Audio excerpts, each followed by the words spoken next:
Hey everyone, welcome back to a game where the devs love to design the girls with open backs, white/silver hair, and sometimes twin tails. Not complaining, just making an observation. I mean, look at Phorlova. She is peak design, primarily because she checks all of the boxes of classic curl design, which I just so happen to like. And on top of that, she has braids. That's bonus points right there. Speaking of which, make Cradle playable, please! It's crazy to think that all the way back in 1.0, I looked at Phorlova and I was like, I'm totally getting her when she comes out. And now look at me. I'm a happy player. But I think it's even crazier to think that 1.0 was one whole year ago. Man, time flies. Anyway, because I have Phorlova, I am extremely happy. So you know what? No matter what happens, I'm going to declare that this is the best patch in the history of WuWa. Okay, actually, this is the best filler patch in all of WuWa. I'm trying here.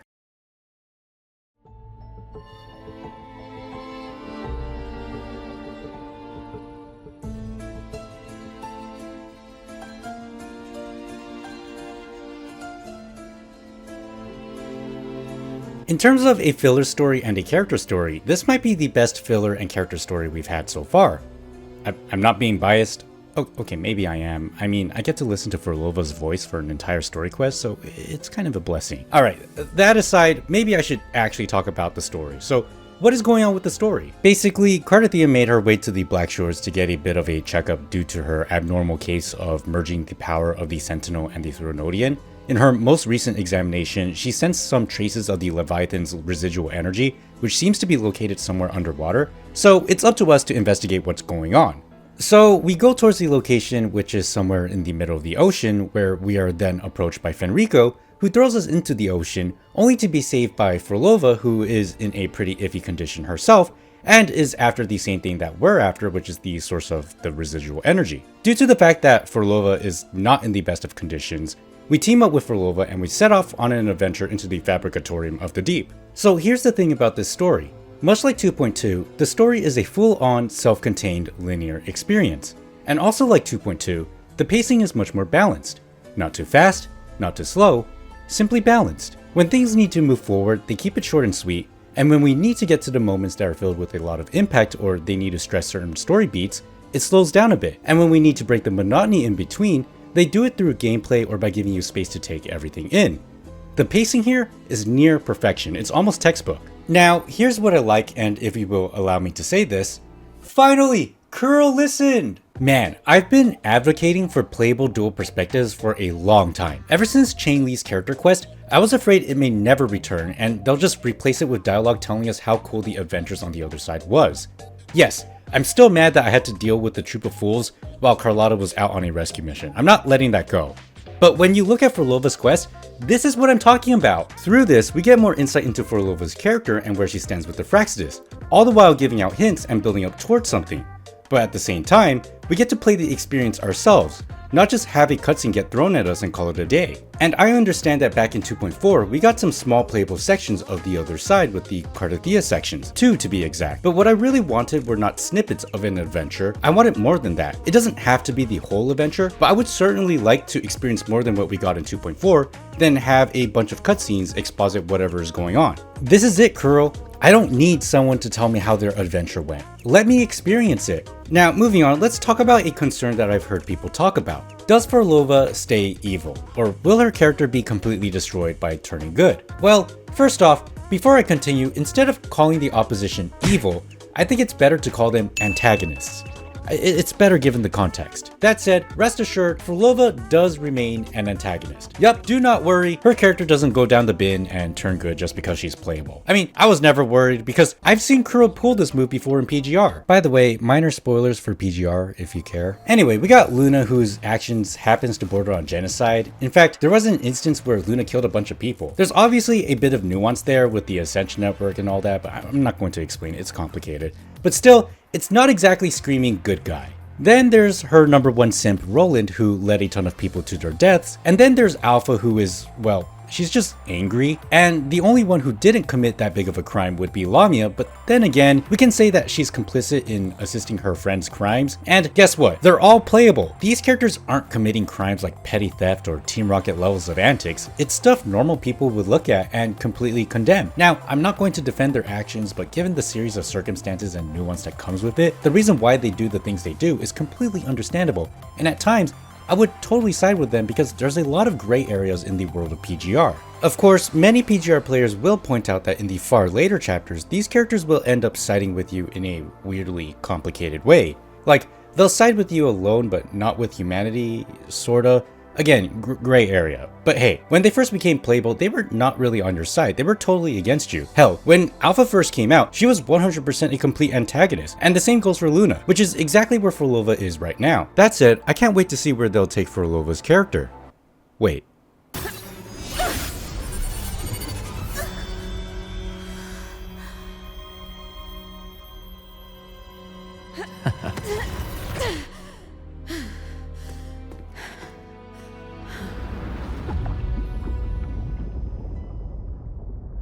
Hold up, did Kuro actually do it?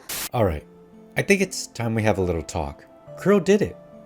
They actually did it. Not only did they bring out a playable antagonist, but they also brought out deadly stakes and consequences. Now, I know technically she's not gone, she's less gone and it's more like she's benched. I will say that I hope this technicality is more of a permanent she's gone situation and will not be brought back by some random pseudoscience BS. After all, this was a great conclusion to her character, and I'd rather not tarnish her final performance. She was a very well written character, heck, a well written antagonist. I don't want them to ever cheapen the stakes. Look, I'm just glad more people are seeing some more of that classic Kuro flair in Wuthering Waves and avoiding the classic trope that would potentially make a character worse. In fact, I think the story wouldn't be as good as it is if Phorlova became a good guy. And thank God for that, because Phorlova staying as an antagonist maintains the tension throughout the entire quest, as we're not sure what her intentions are or if she'll backstab us at any point in the story. It's great.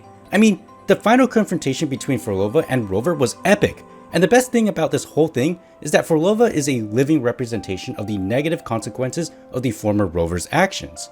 Well, I guess now I should say that she represents the consequences of the current Rover's actions as well, but it's why this whole story hits so hard.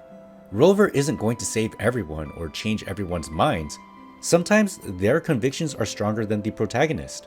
Now, apparently there's this rule in China where you can't have playable villains, something along those lines. I don't know how true that is. It sounds ridiculous. I mean, we do have playable antagonists in PGR, not necessarily villains, or maybe they are. It's a matter of perspective and nuance, but maybe that's what helps them dodge those supposed guidelines.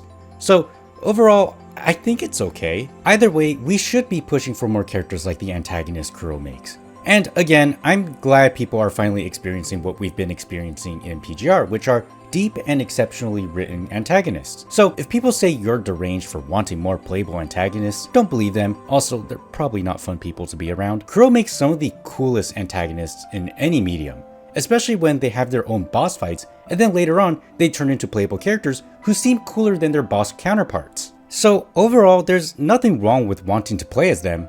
I mean, Kuro makes it really hard for you to not think that way when some of their boss fights go so hard that you want it to be a character kit. And let's be real, Phorlova is kinda hot in the looks and personality department.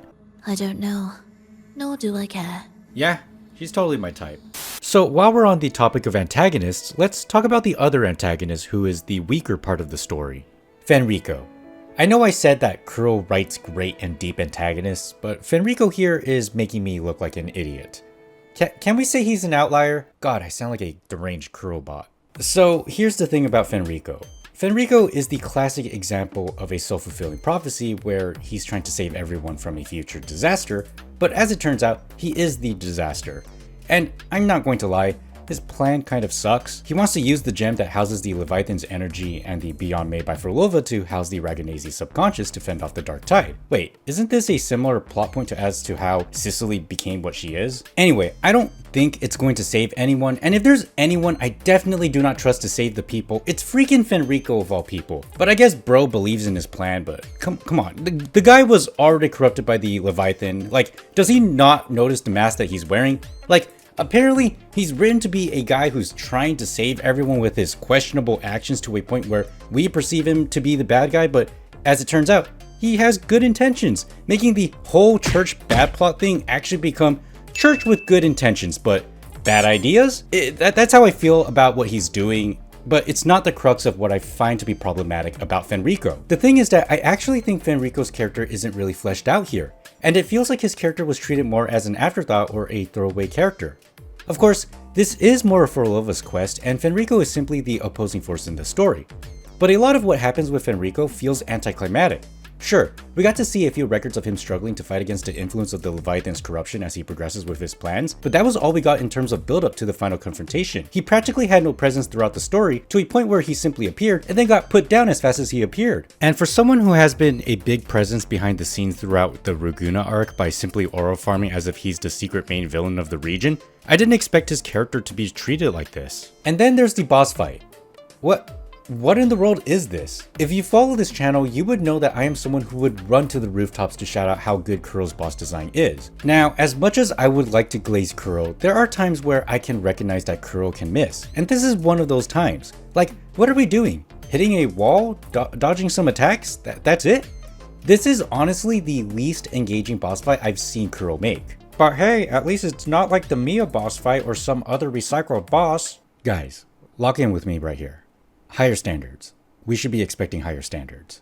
Besides, some of the attacks he has are recycled boss attacks like Lorelei's bubbles and the Dragon of Dirge's swipes. Like seriously, for someone who was aura farming throughout the entirety of the Renacida arc, I was expecting a battle with some holy mage who would create crazy spectacles, not an illusionist. I was thinking along the lines of something like Vonnegut with his magic Minecraft powers, something like that. It's the ultimate fantasy 1v1, but instead, all we get is us trying to break a barrier. Okay, remember me, this is the best filler patch. Just look at Phorlova, she's right here, see? Hey guys, I'm no expert, but does this bowing animation look a little off? Alright, let's talk about the overall gameplay experience of the story. It's really good. The whole orchestration mechanic is cool, the little changes in gameplay is excellent, and the puzzles are straightforward, but it's still fun. And let's briefly talk about the rail section. It's certainly better than the Cardathea rail section, there's better spectacles and a more diverse set of QTEs. It's a step in the right direction for sure. I just hope there's more interactions beyond the QTEs, like using the A and D controls, which clearly exists, but apparently we had no use for them throughout the story. Yes, I'm aware that there's a rail section where you can use those controls, but it's super minor. But yeah, overall grievances aside, this is a really good quest. I thoroughly enjoyed it. And I'm trying my best not to be biased because, well, I like Phorlova. Off to you. God, she's so peaked. But really, I think this quest had more of an impact compared to other quests we've experienced in past filler patches. This quest carried so much significance to the overall plot and is the catalyst to kick off the events of the upcoming story in Septimont and beyond, which is really cool. On top of that, they brought out stakes and consequences, setting the stage where moving forward, no one is safe. Or I hope it sets the stage for that at least.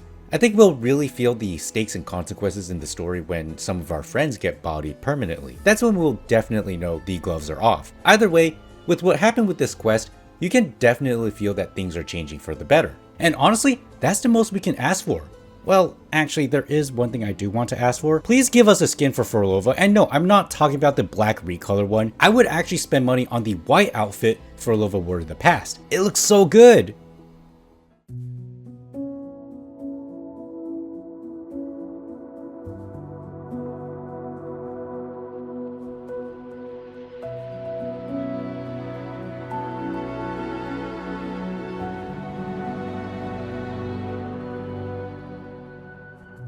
Hey, the school of fish is blocking my view here. What the hell? So in 2.5, we get the Fabricatorium of the Deep. Say that 5 times fast. And having explored this area, let me just say, this is probably the most disappointing area that I've explored in my time with this game.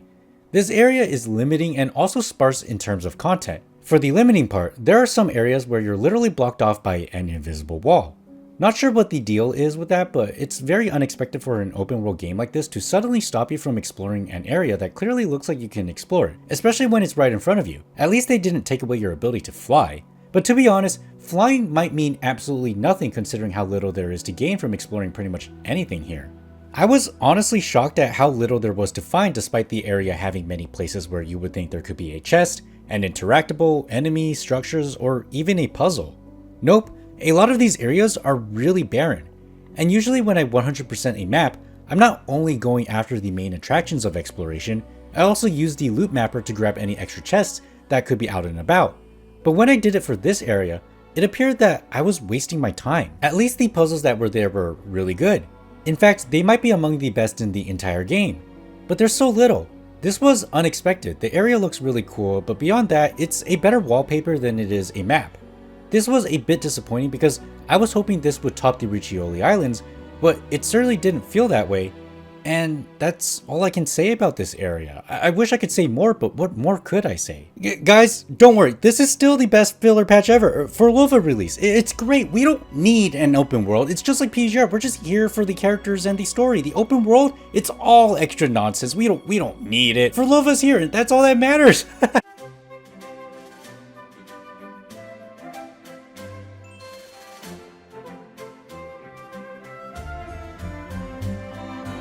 Alright, let's get right into this one. The Solaris Film Festival, aka We Done Goof. Kuro has heard our concerns about this game mode, so it's time for round 2. What do they do to fix the experience that drags out far too long for far too little? Well, the answer is simple. Speed it up. Unfortunately, the gameplay aspect of this game mode is not that engaging. The unique special effects or whatever, everything seems to die in one shot, so you won't get to experience the thrill of fully appreciating an OP build. As for the story, it's still in a visual novel format, which is not that visually stimulating for a game like Wuthering Waves. Look, I'm not against visual novels, I'm a PGR player who enjoys the story, but it's not something I've come to expect from Wuthering Waves. I will say that it looks like they're trying to pull a Derived from Matrix where they're introducing a character who exists exclusively in this game mode story, and maybe one day they'll release her. Much like how Jetavi was introduced in Derived from Matrix, and now she's out. So next step, Kuro, release Cradle! I'm waiting! Moving on, let's talk about the brand new permanent event, Phantasma Dreamland. So what you do in this event is recruit some echoes that will be placed on this board, and they will have abilities that will help you generate a resource called Dreamland Tickets. To successfully clear the game, you need to generate a certain amount of tickets over the course of 5 turns, or what they call days. It's pretty straightforward. As Kuro puts it, this is a leisure event. It's a classic Kuro puzzle game to pass the time, and you know what? I like it. It's fun, it doesn't overstay its welcome, and we just move on. It's a good event. I mean, I get to hear more of Phorlova's voice, and that's pretty much it. Look, this is a small filler patch, so there was never going to be much in the first place, but overall they improved the Solaris Film Festival, and if you like it, good for you. I'll just say that it's not what I was looking for, and for the Phantasma Dreamland event, well, it was a nice little event to hit up.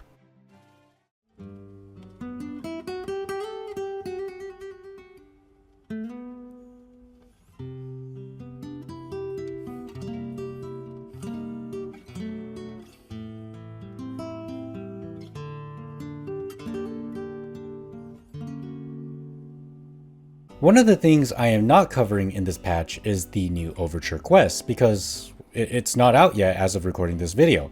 And it's one of those experimental things Kuro is trying to do to set up future stories. However, it doesn't really interest me that much. But if it ends up being something that I think is worth talking about, I'll talk about it in another video. You may have also noticed that I have not touched on the new echo farming spot. The thing is that I was pretty lucky with my echo, so my Phorlova was put in a playable state on day 1. I've heard that this thing got a mixed reception, but as of right now, I cannot accurately gauge what the deal is with that spot. So I'll let it cook for a while and see how I feel about it later down the line. Anyway, overall 2.5 is a filler patch which I enjoyed, and it was a one and done thing. I was satisfied with the story, but a little disappointed with the new location and boss. But hey, they did a fantastic job at setting up 2.6. And on top of that, you can consider that the story itself is a game changer. You see, it looks like Kuro is no longer pulling their punches when it comes to the story. So I hope they keep up the momentum heading into 2.6 and really double down on the level of stakes and consequences that they brought out. For now, I'll wait and appreciate my Phorlova. That said, if you like this video, do leave a like and maybe subscribe. Thanks for watching, and I'll see you in the next one. Bye!